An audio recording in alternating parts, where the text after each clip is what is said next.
let's talk about Encanto.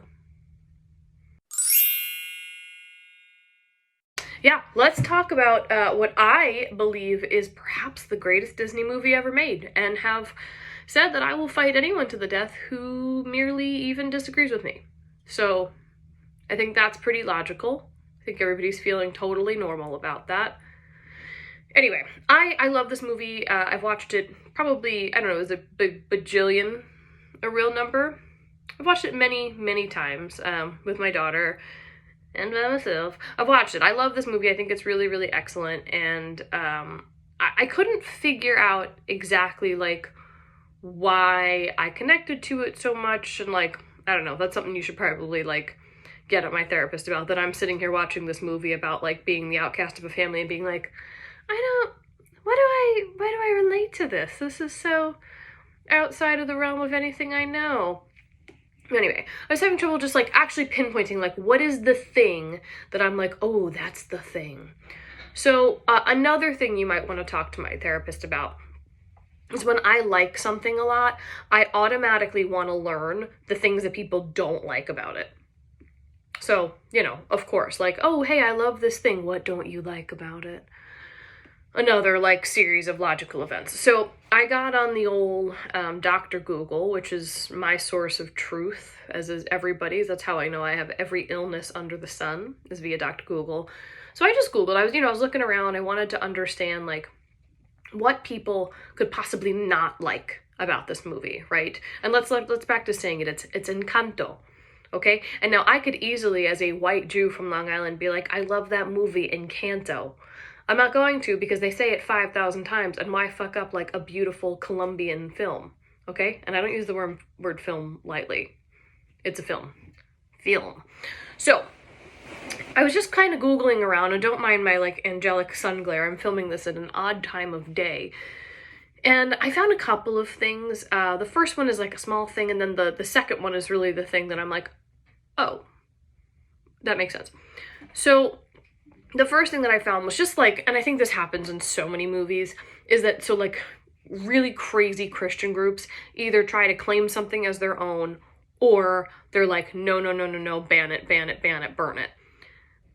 Crazy Christian groups are trying to claim this movie as their own. They're trying to say like there's so many like Christian undertones, and like the miracle is obviously directly from Jesus, and all that kind of stuff.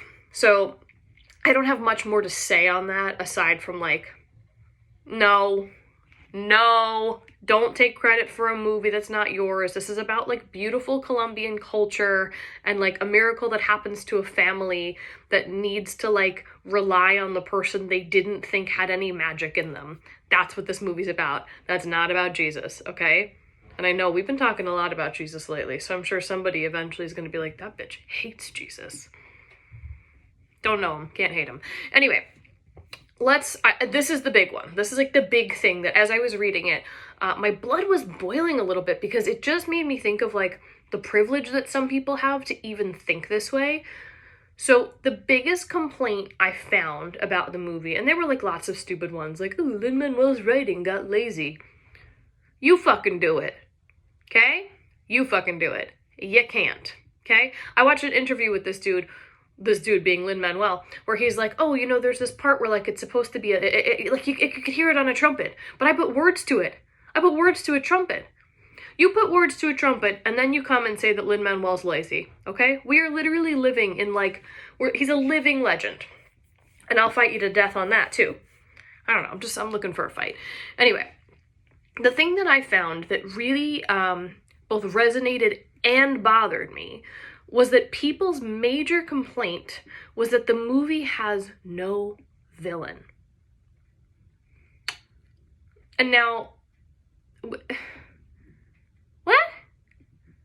Do you really live in such a perfect familial environment that you're not recognizing like that the villain is cyclical familial behavior?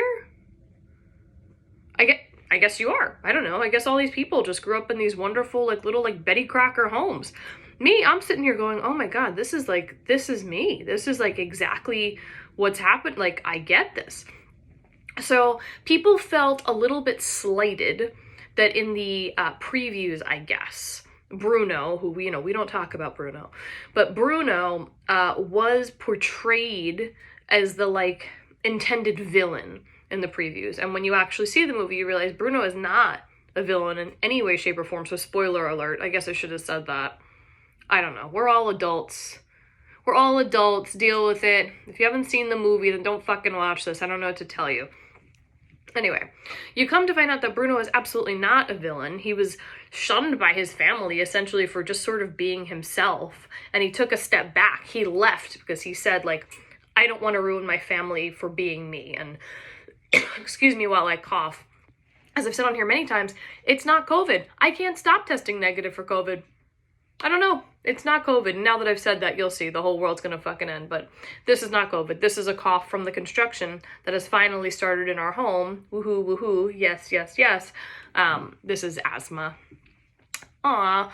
So yeah, Bruno decides to step away from his family because he doesn't fit in. And then when his niece Mirabelle is born and does not inherit this power, or is not given this power on whatever birthday they're given this power, she becomes sort of the new family scapegoat. Because Bruno's removed himself as the family scapegoat, so Mirabelle is next. Mirabelle is not seen as, like, part of the family. Like, they show times of, like, them taking pictures and not realizing Mirabelle's not even in them. So really, like, the black sheep, the outcast, and ultimately you come to find that the outcast and the people who are really being themselves and embracing these ancestral traumas are the people that are going to break the cycles and change the narrative. How about that? How's that for an analysis? I knew I'd put my English and creative writing degree to good use at some point. Anyway, though, anybody that follows this page is probably like, yeah, I see why that hits close to home. Yeah, I get it. Ancestral trauma. Yep. Scapegoat. Black sheep trying to change it.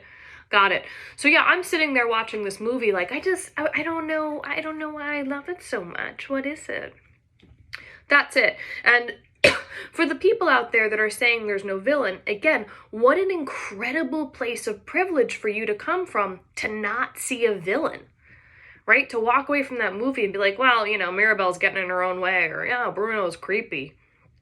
Listen, motherfuckers, I am, as I've said, when people say things like, oh, but they're still your blah, blah, blah, they're still your parents, they're still your brother, and that the response should be something like, I think it's amazing that you come from an environment where you can't even picture that type of disconnect. That's like your privilege. I'm not that lucky. Same response here. So however you want to rephrase it, and I'm not going to rephrase it for you because we're, again, all adults and we're talking about a Disney movie, which is super lit. Rephrase it to match that, right? Like, your privilege is allowing you to not see a villain in probably like the most villainous environment that Disney has created. Anyway, I think we all know this was just an excuse for me to talk about the movie. I love it a lot. I think it's wonderful. And if you haven't seen it yet, please do. It's excellent. I think it's just some of Disney's best work. I think that they tap into something that other movies don't. And it's this, like, you don't have to leave your journey is sometimes in your own backyard. And I think that message is, like, it's so powerful. And that was another complaint I saw. The people were like, there was no action. There was nothing, like, she didn't go anywhere. Well, no, she didn't go anywhere because she was solving the trauma of her family. She was, like, looking at generational trauma and trying to fix it. That's what you have to do in your own backyard, in your literal own home. That's what she had to solve. So, yeah, like, I understand she didn't, like, cross the sea like Moana. Didn't have to. She didn't have to. She had to fix her family. So I thought it was incredible. I really, really loved it. And to people who are looking at this from any other angle than, like, what Disney has done, you done fucked up, friends. Rewatch the movie with a different eye. Rewatch the movie with the eye of somebody who maybe didn't grow up in a household where, like, they were valued for who they were. Like, I grew up in a household where, like, I was a weirdo. I was a total weirdo. I wasn't able to be my authentic self until, I don't know, what's today? Today. I don't know. Like, you know what I mean? Like, really, until I got older, I wasn't encouraged to be myself in any way, shape, or form. And to watch a movie where you're not seeing supportive adult figures telling these young folks to, like, go out and do their thing is really, really interesting. And it impacts a lot of people, and a lot of my friends who come from similar environments really feel the same way about this movie, that they've watched it, they've connected to it, and they're like, man, that's like, what a brilliant structure. And I think it's just so interesting that like the internet has taken it the complete opposite way, like actionless, no villain. Guys, get fucked. That's crazy. Anyway, go see Encanto. It's wonderful. If you never watched Brooklyn Nine-Nine, Stephanie Beatrice is the lead, and she's amazing. She's so fucking talented and so good. And yeah, go watch it. It's really, really cool. I'd love to know what you think about it. I'd love to know if you're like on the same page as me about it. And if you're not, don't tell me because it'll upset me too much.